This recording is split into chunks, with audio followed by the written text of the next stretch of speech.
1945 आते आते एक आम जापानी की जिंदगी बहुत मुश्किल हो चुकी थी। दुकानों में अंडे, दूध, चाय और कॉफी पूरी तरह से गायब हो चुके थे। पेट्रोल भी आम लोगों की पहुंच से बाहर हो चुका था। सड़कों पर एक भी निजी कार नहीं दौड़ रही थी। हिरोशिमा की सड़कों पर हर तरफ पैदल चलते लोग, साइकिलें और सैनिक वाहन दिखाई देते थे। 6 अगस्त 1945 की सुबह 7 बजे जापानी रडारों ने दक्षिण की ओर से आते एक अमेरिकी विमान को देख लिया। पूरे जापान में रेडियो कार्यक्रम रोक दिए गए और खतरे के सायरन बज उठे।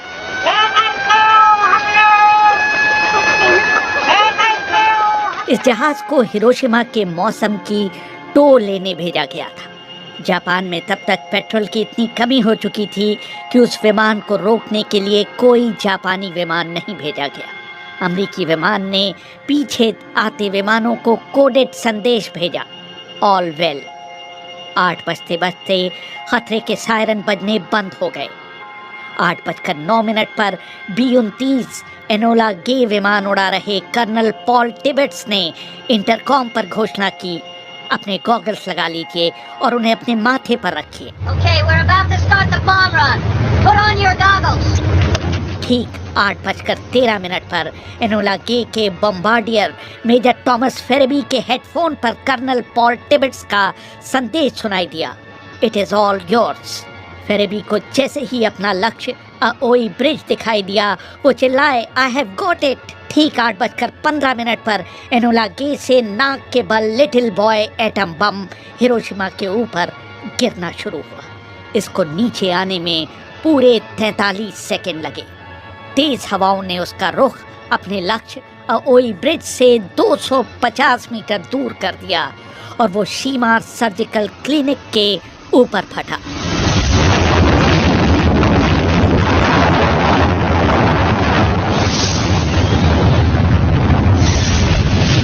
बम फटते ही हिरोशिमा के लोगों पर क्या बीती, ग्रेग कोली ने अपनी किताब Nagasaki the massacre of the innocent and annoying में लिखा है।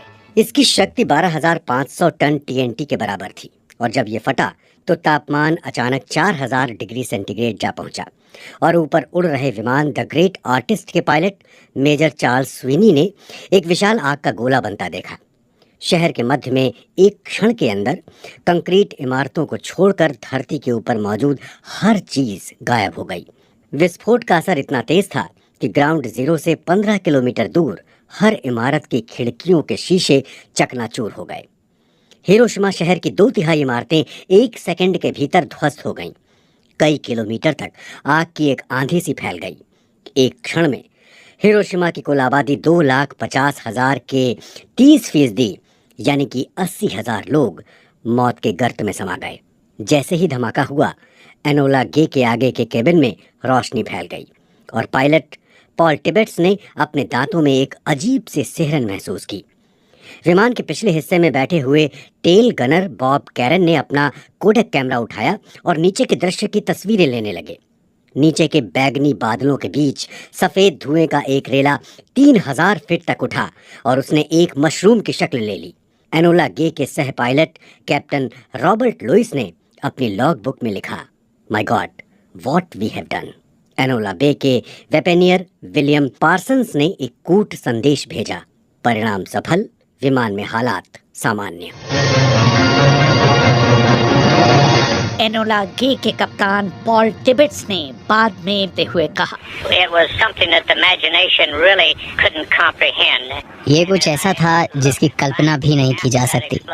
क्या कहूँ, बम गिराने के बाद चंद सेकंड के लिए मैंने पलटकर उसे देखा और आगे चल दिया।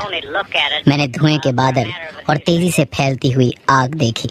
धुएं के गुब्बार ने बड़ी तेजी से शहर को अपनी चपेट में ले लिया। अमेरिकी राष्ट्रपति हैरी एस ट्रूमन ने रेडियो पर हिरोशिमा पर एटम बम गिराए जाने का ऐलान किया। A short time ago, an American airplane dropped one bomb on Hiroshima and destroyed its usefulness to the enemy. अब से कुछ देर पहले एक अमेरिकी जहाज ने हिरोशिमा पर एक बम गिराकर दुश्मन के यहाँ भारी तबाही मचाई है। ये बम 20,000 TNT क्षमता का था और अब तक इस्तेमाल में लाए गए सबसे बड़े बम से 2000 गुना ज्यादा शक्तिशाली था। इस बम के साथ ही हमें हथियारों की श्रृंखला में एक नया क्रांतिकारी विध्वंसक हथियार मिल गया है जो हमारी सेनाओं को मजबूती देगा। इस समय इस बम का उत्पादन किया जा रहा है, साथ ही इससे भी ज्यादा खतरनाक बमों पर काम किया जा रहा है। ये परमाणु बम है जिसमें ब्रह्मांड की शक्ति है। जिस समय बम गिरा, एक स्कूली छात्रा जिनको क्लाइन अपने कुछ दोस्तों के साथ हिरोशिमा रेलवे स्टेशन के पास खड़ी थी। I had a tremendous explosion. I must have been unconscious for a while. When I came to myself, painful screams for help from everywhere came into my ears. मैंने एक जोर का धमाका सुना। कुछ समय के लिए मैं बेहोश हो गई। जब मुझे होश आया तो देखा हर तरफ से मदद के लिए चीखती दर्दनाक आवाजें सुनाई दे रही थी। मैंने महसूस किया कि मैं सांस नहीं ले पा रही हूँ और मैंने भी चीखना शुरू कर दिया। इसी समय हिरोशिमा स्टेशन भरभरा कर गिर पड़ा। मैं भागने लगी। मुझे लगा कि आग का गोला मेरा पीछा कर रहा है। तभी मुझे एक जानी पहचानी आवाज सुनाई दी। उसने मुझे मेरे नाम से पुकारा। वो मेरी एक सहेली की आवाज थी। वो मलबे में दबी थी। मैंने उसे खींचकर बाहर निकालने की भरसक कोशिश की, लेकिन तभी वो आग की चपेट में आ गई। उसके हाथ ने मेरे हाथ को भींच रखा था। भरी आंखों के साथ मैंने किसी तरह से अपना हाथ खींचा और फिर भागने लगी। पीछे उसकी चीखती हुई आवाज धीरे धीरे आग और धमाकों के शोर में गुम हो गई। भागते भागते मैं एक पहाड़ी पर पहुंची जहां पर तमाम घायल जले हुए लोग कराह रहे थे। मैं उनके और लाशों के ढेर के बीच कहीं पड़ी थी। शाम को करीब 5 बजे मैं अपने पिता और माँ के पास किसी तरह पहुंची। रास्ते भर में मुझे जले हुए शव, नदी में तैरती हुई लाशें दिखी। शहर से बाहर रहने वाले मेरे पिता तो बच गए, लेकिन मेरी माँ बुरी तरह घायल थी। कुछ दिनों के बाद मेरे पूरे शरीर पर बैगनी चकत्ते पड़ गए। मेरे सारे बाल गिर चुके थे। चेहरा विकृत हो चुका था। उधर 37 वर्षीय स्थानीय पत्रकार सातोशी नाकामुरा भाग्यशाली थे कि उन्होंने उस दिन हिरोशिमा से थोड़ी दूर अपने दोस्त के साथ रात बिताई थी। क्रेग कोली ने अपनी किताब में लिखा, जब हिरोशिमा पर परमाणु बम गिरा तो उसके असर से वो जमीन पर गिर पड़े और उनके चेहरे को टूटे हुए शीशों ने घायल कर दिया। उन्होंने अपनी साइकिल उठाई और हिरोशिमा की तरफ बढ़ने लगे। वो हिरोशिमा की बर्बादी देखने वाले पहले पत्रकार थे। उन्होंने डॉमी समाचार एजेंसी के ओकायामा दफ्तर में पहला डिस्पैच डिक्टेट कराया। 8:16 पर दुश्मन के 2 विमानों ने हिरोशिमा पर एक खास बम गिराया है। हिरोशिमा पूरी तरह से बर्बाद हो चुका है और करीब 1,70,000 लोग हताहत हुए हैं। जब डॉमी के ब्यूरो चीफ ने ये सुना तो उन्होंने नाकामुरा से कहा, ये सच नहीं हो सकता कि एक बम से हिरोशिमा में इतने लोग मर गए। उन्होंने उनसे कहा कि वो अपनी रिपोर्ट में हताहतों की संख्या बदल दें, क्योंकि सेना इसे मानने से इनकार कर रही है। नाकामुरा ने टेलीफोन लाइन पर चिल्लाते हुए कहा, सेना मूर्ख है। 3 दिन बाद यानी 9 अगस्त 1945 को एक और B-29 बम वर्षक एक और परमाणु बम लिए जापान के औद्योगिक नगर कोकुरा के ऊपर पहुंचा। विमान के कप्तान ग्रुप कैप्टन लियोनार्ड चेशर ने BBC को बताया, When we got to the primary target, and it was partially under cloud, and we received a message they were abandoning that and going on to the secondary target, which was next. हमने उड़ान भरी। जब हम मुख्य निशाने पर पहुंचे तो वहां पर बादल थे। तभी हमें इस जगह को छोड़ने का संदेश मिला और हम दूसरे लक्ष्य की ओर बढ़े, जो कि नागासाकी था।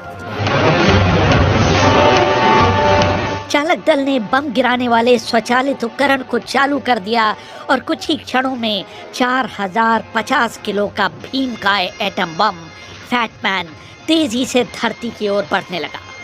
52 सेकंड तक गिरते रहने के बाद बम पृथ्वी की सतह से 500 फीट की ऊंचाई पर फटा। घड़ी में समय था 11:02। शहर के बाहर कुछ ब्रिटानी युद्धबंदी खदानों में काम कर रहे थे। उन्होंने BBC को बताया, Very, very quiet. And we just stood there and looked.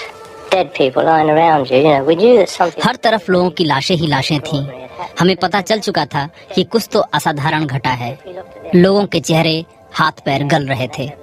हमने इससे पहले परमाणु बम के बारे में कभी नहीं सुना था। इस विस्फोट में बच जाने वाले एक और शख्स थे हितोशी तोकाई। घटना के 50 साल बाद उन्होंने उसे याद किया। I wonder if you have seen any picture of hell. Well, पता नहीं आपने कभी नर्क की तस्वीर देखी है या नहीं। नागासाकी उस दिन ऐसा था मानो वहाँ नर्क उतर आया हो। मैंने उस जगह जाने की कोशिश की जहाँ कभी मेरा घर हुआ करता था। मेरी सबसे बड़ी चिंता थी कि मेरे माता पिता कहाँ हैं, मेरी बहन कहाँ है। जब मैं अपने घर के सामने से गुजरा तो वहाँ कुछ भी नहीं बचा था। हर चीज़ धराशायी हो चुकी थी। मुझे वहाँ कुछ भी नहीं मिला।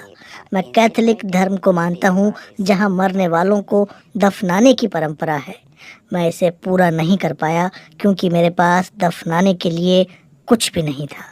बम गिरने के केंद्र बिंदु के 1 किलोमीटर क्षेत्र की एक एक चीज या तो भाप बनकर उड़ गई या कार्बन बन गई। लगभग 74,000 लोग इस हमले में मारे गए और इतनी ही संख्या में लोग घायल हुए।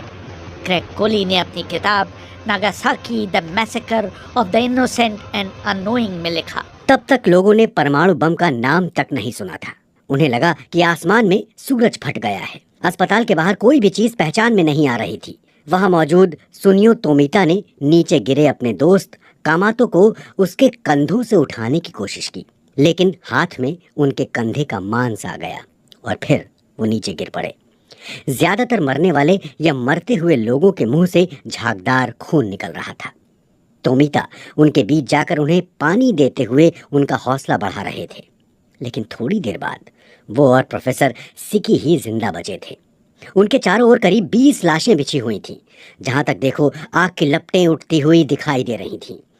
विस्फोट स्थल से करीब 1,500 मीटर दूर एक टॉर्पीडो फैक्ट्री में मित्सुई तकीनो भी जमीन पर गिरी बेहोश पड़ी थी। उन्हें जब होश आया तो उन्हें चारों ओर लोगों की चीख पुकार सुनाई दी। उनके ऊपर ढेर सारा मलबा गिरा पड़ा था। बहुत मशक्कत के बाद वो अपने दाहिने हाथ को आज़ाद करवा पाने में सफल हो पाई। उन्हें नीचे फर्श पर कुछ नमी महसूस हुई। जब उन्होंने अपने सिर को छुआ तो उन्होंने पाया कि फर्श पर उनका ही खून फैला था और वो उसके बीच खड़ी थी। उस दिन अमेरिकी राष्ट्रपति ट्रूमैन ने रेडियो पर फिर देश को संबोधित किया, लेकिन इस भाषण में इस बात का कोई जिक्र नहीं था कि अमेरिका ने उसी दिन जापान के दूसरे शहर नागासाकी पर भी परमाणु बम गिराया है। जापानियों को अब तक पता चल चुका होगा कि हमारा परमाणु बम क्या कर सकता है। अगर जापान ने अभी भी आत्मसमर्पण नहीं किया तो उसके अन्य युद्ध प्रतिष्ठानों पर हमला किया जाएगा और दुर्भाग्य से इसमें हजारों नागरिक मारे जाएंगे। 2 परमाणु हमलों और 8 अगस्त 1945 को सोवियत संघ द्वारा जापान के विरुद्ध मोर्चा खोल देने पर जापान के सामने कोई चारा नहीं बचा। 6 दिनों के बाद जापान ने अमेरिका के सामने आत्मसमर्पण कर दिया।